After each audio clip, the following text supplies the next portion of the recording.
nyari pencitraan hadapan Allah, biar Allah senang sama kita. Sholatnya yang benar-benar khusyuk, berusaha memaksimalkan ibadah kita dalam kaitannya hubungan kita dengan Allah. Hablum minallah.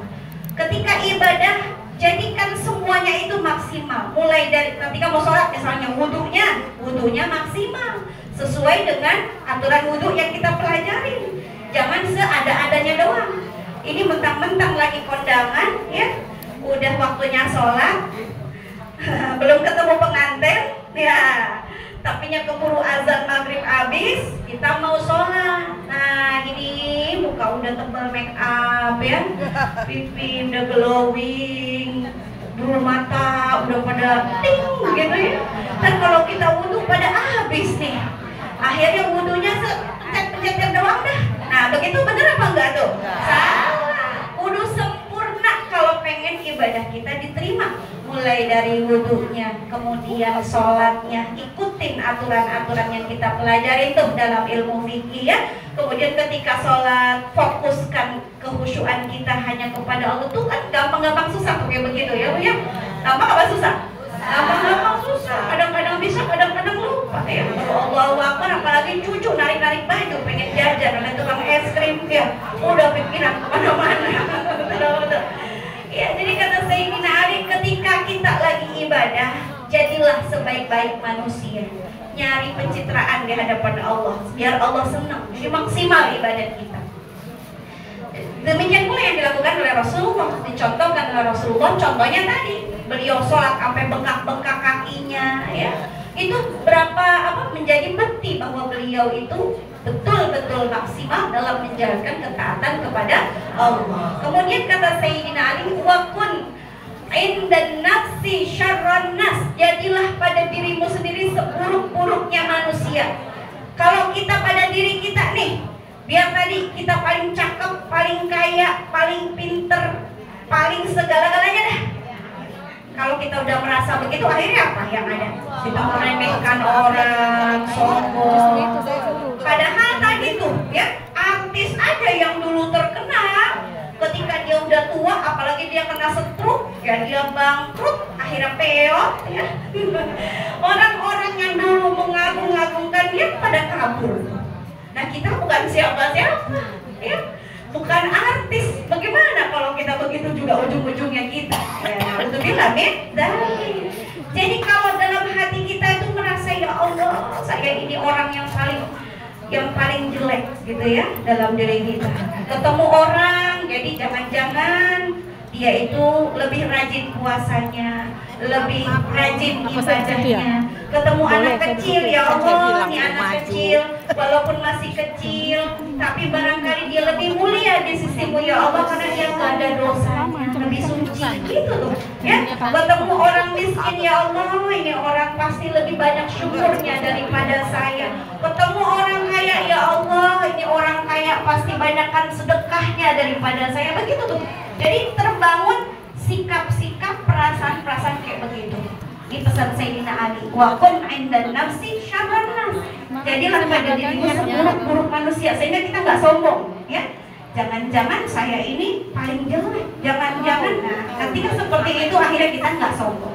Tapi bukan berarti kemudian kita jadi pesimis, tidak. Tetap harus optimis dalam menjalankan ketaatan kepada Allah. Kemudian Rasulullah tidak hanya hablum minan nas, hablum minallah, tapi juga hablum minan nas, kepada sesama manusia. Ini ngapa sih, mau hujan?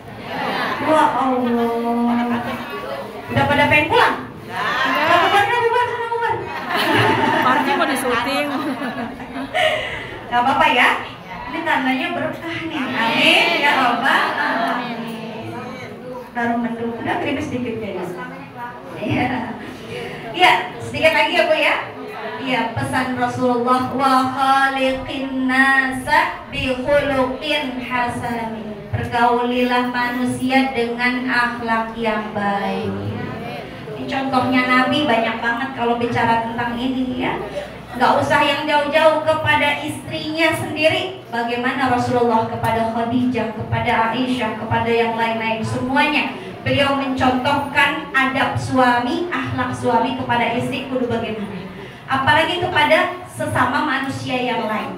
Ada seorang Yahudi tua, buta, udah buta sombong,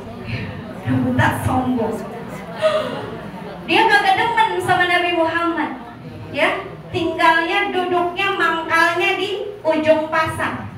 Zaman Nabi ada pasar? Ada ya Bu ya. Di ujung pasar Kampung kalau di sini mah. Mangkal dia di ujung pasar, matanya buta. Kerjaannya minta-minta sambil caci maki Rasulullah. Dasar Muhammad, aku benci sama yang namanya Muhammad. Wah, udah ucapan-ucapan yang buruk tentang Rasulullah. Namun kemudian ketika Rasulullah wafat, dia kehilangan sesuatu yang biasanya setiap harinya dia alamin. Apa itu? Disuapin. Oh, udah pada pinter, udah saya kabur dah. Betul ya? Jadi ini pribadinya Nabi. Orang benci sama Nabi, Nabi balasnya dengan kasih sayang. Ini bapak-bapak matanya buta, udah buta sombong. Apa yang dilakukan Nabi ketika Nabi lewat, Nabi suapin ya? Nabi lewat, Nabi suapin, suapinnya nggak langsung disuapin, disodorin, makan nggak begitu enggak ya? Diolah dulu tuh makanan biar lembut masuk ke mulut tentu si bapak-bapak tua. Nah, ketika Rasulullah wafat kagak ada yang datang, kagak ada yang nyuapin.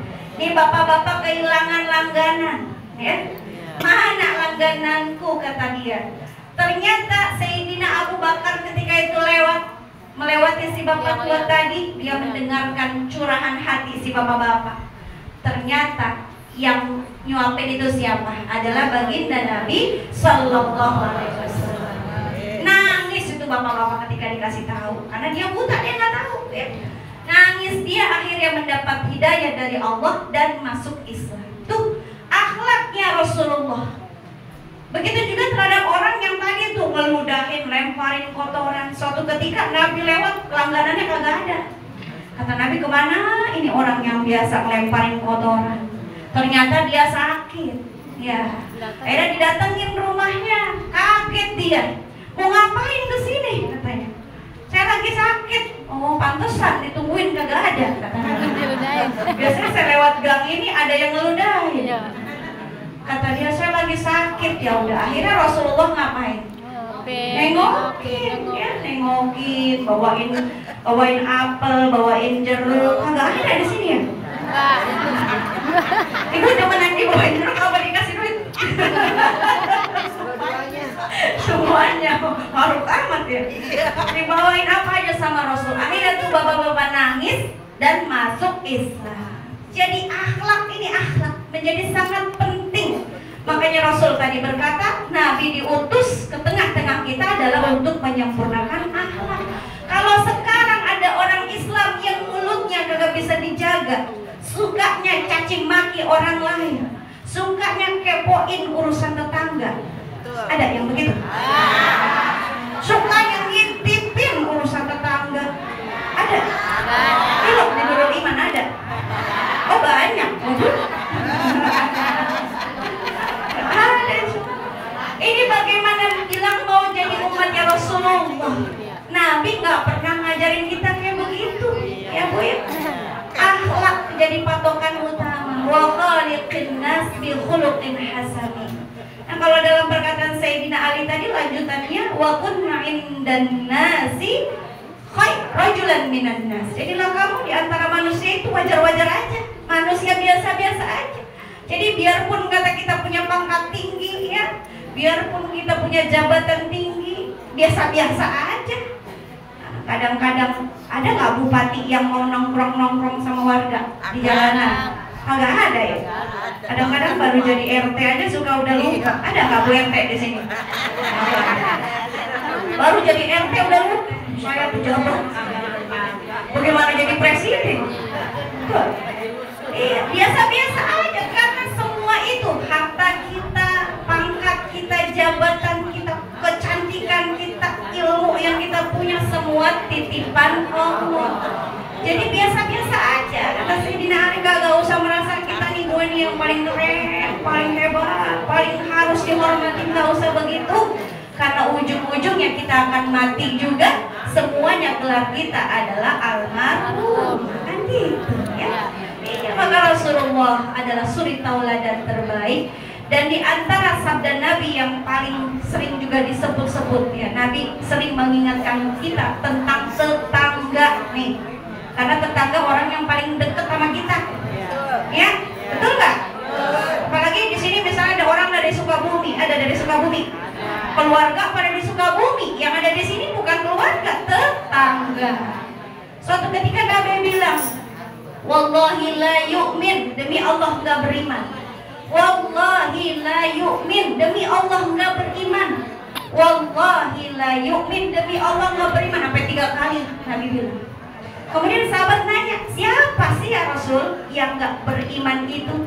Kata Nabi, alladzi la ya'manu jaruhu bawa'iqahu, yaitu orang yang tetangganya itu nggak merasa aman dari keburukannya dia.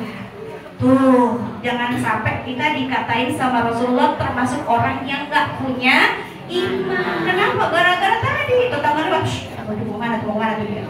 Ente, ya? Dan kepo. Ada kan yang suka begitu ya? Ada. Pulang malam dari mana tuh dia? Emang dia mau pulang malam dulu? Padahal barangkali dia usaha ikan apa malam dia. Jangan suka repot urusan orang. Urusan kita aja belum tentu benar, betul? Ini semangat amat. Punya pengalaman kayaknya di sini ya. Kalau ngurusin orang kita suka semangat, udah memang begini begitu. Padahal itu dia banyak ini masalahnya. Yang perlu dibenerin. Apalagi di TV ada artis siapa ya? Gosip. Ibu-ibu suka nonton gosip?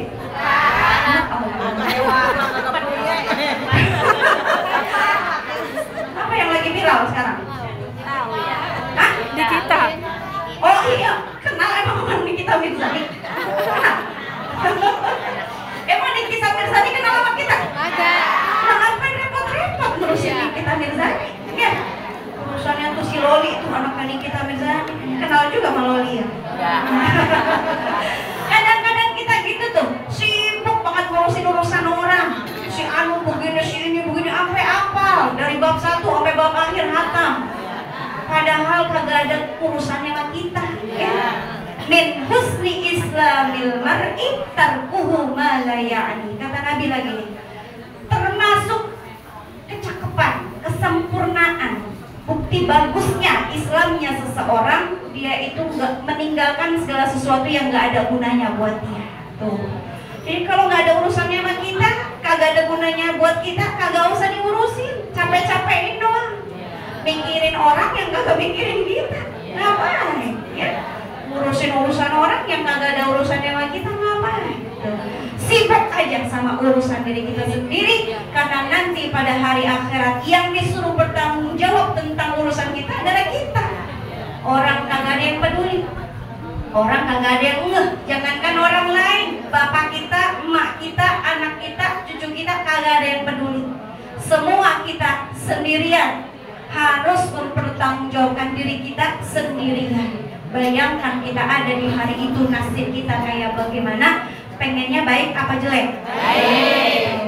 Ya, mudah-mudahan dengan menjadi umatnya baginda Nabi Sallallahu Alaihi Wasallam, kita bisa terus meneladani sosok beliau yang luar biasa.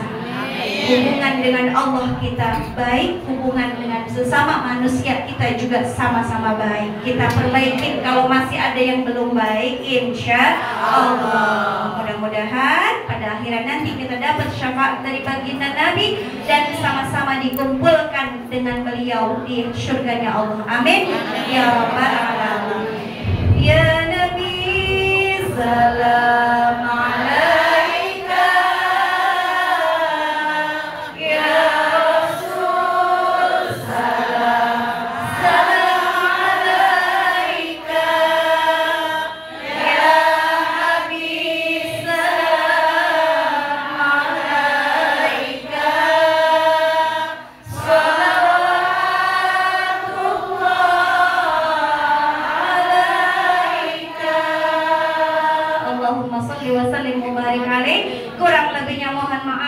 Wallahul muwaffiq ila aqwamit thoriq. Assalamualaikum warahmatullahi wabarakatuh.